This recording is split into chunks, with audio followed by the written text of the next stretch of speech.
Hi everyone, Candace here and welcome back to my channel. For those that are new, I share my life with you through the lens of gardening, planting, DIY, baking, motherhood, whatever I have going on at the moment. And today I'm taking you on a tour of my shed. But first, before we get to that tour, I do need your help. Come with me as I clean up the shed. It's a little bit of neglect, no judgment, and then we'll get into the tour. Now there are timestamps listed down below, so if you want to skip straight to the tour, you're more than welcome to do so. And thanks so much for watching.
And here's my shed. Now this shed was already here in the backyard when we purchased the home. I don't know what year it was built or when it was put in the backyard, but because it had great bones, we decided to just remodel it. So on the exterior, we painted, we replaced the roof, we added gutters, and we also added the deck. Now this shed was originally a 10 by 20. After adding the drywall sheetrock, it is now approximately a 9.5 by 11.5. This was a typical shed, but inside we put in drywall, laid down laminate flooring, baseboards, crown molding around the windows, painted, and lastly we installed electricity. We did not do this project ourselves. Instead, we hired our handyman, and the total cost for this revamp was about $4,200. Now, this was mostly due in part to labor and the electricity. Now, I'm confident we could have done this project on our own, and it would have been great to save those coins, but I was eager to get to working in this space, and nonetheless, I'm pleased with the results. So when you first walk into my shed, I have two pieces that are thrifted and a portrait that was on clearance from Hobby Lobby. And then I have my boot tray, which has my rain boots, typically my Crocs, and my space heater. Now I do have an AC unit that has built-in heat. It's a phenomenal product. I'll link it down below. As a matter of fact, I'll link everything that I have down below. Now this works great in the spring and summer for the AC.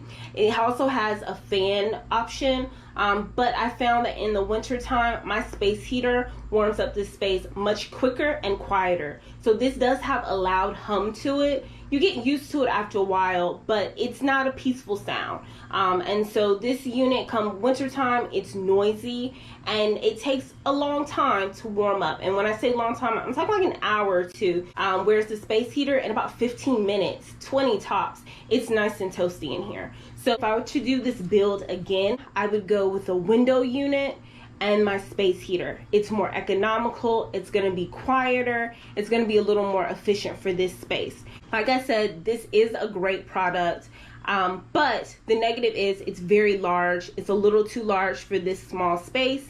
I also have a very large hose that is in the only window that I have, and I didn't want to put any more holes into the walls of the shed, so I have the drip going into a plastic trash can. So it works good for the space. It's not the best option. So just keep that in mind if you're considering a unit like this, or if you're doing your own build, or you want to make modifications to your own shed. Now, I have a 32-inch TV mounted on the wall, and then below that I have another thrifted piece, or I found someone's trash and made it into my treasure. So I found this bookshelf on the side of the road in my parents' neighborhood. I'll insert the before and after pictures, but it just houses a lot of my gardening books, some sewing books, some crafting books, and a few of my favorite novels. Same thing with these picture frames. My mom was getting rid of them, so I just took them, spray painted them, and put in my own little cute little pictures. So this just holds a little bit of my knickknacks. So here you have my pegboard, and once again I'll link everything down below. This pegboard just has some of my gardening tools, some clamps, and my iron for when I am sewing. Also has some paper towels, because you can never go wrong with having something that you can use to clean up with. Now I did not alter the table surface here in the shed. This was original to the shed, and I kept it. I just put some PVC matting over it. That way I'd have a clean surface that I could sew on, I could write on, I could craft on, I could eat on if necessary. So once again, I'll link that down below. Now, these containers below the table, everything came from Target. If they're still available, I'll link them. In the first container, I have some gardening supplies, food, some plant hangers, some grow lights, some spikes. In this container, I have my sewing materials. Now this is a window cover, and I'll show you that window cover later. But in here, I have my iron for when I'm pressing, some fabric, and some patterns. The rest of these are empty. I feel like it's better to have and not need than to need and not have. And of course, they're my favorite color, so I wanted to get them while I saw them. I've got some pillows and a blanket, because like I said, I take naps in here and I like to be comfy cozy. My Monstera, that is my sewing stool, or pretty much the only stool that I have in here, so when I'm working. This cart has all of my crafting materials. So I've got my Prismacolor markers for when I'm doing art projects, my label maker. It's got some ribbon, glitter, spray paint, lots of spray paint, wood glue, various other types of glue. And so that's a nice little cart. I love it. Here are my sewing machines. I have 2 Singer sewing machines, my Chromebook and keyboard. This houses all of my sewing notions and supplies. So pins and scissors, fabric scissors, and things of that nature, interfacing, glue, and then thread up top. And then here is my futon. It's not my ideal seating for this area. I'd like something that is smaller. So the futon is a little too wide for this area. I'd like something about half its width.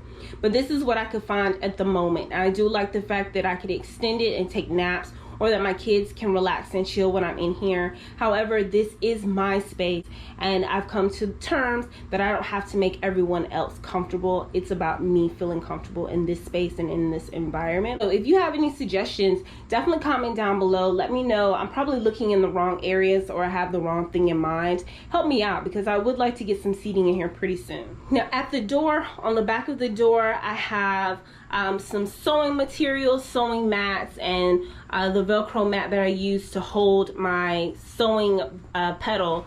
And then I have an extension cord, a broom, and this neat little lightweight vacuum cleaner. I'll link it down below. It's great for small spaces, and it works on my laminate flooring and on the rug. So that was a great find. It was incredibly inexpensive. Now this is my window cover. It attaches along the perimeter of the window using a sticky back Velcro. In the late afternoon, the shed is hit with direct, intense heat, which makes it really unbearable to be in that space. This cover not only blacks out all the light, but it reflects the sun's heat as well.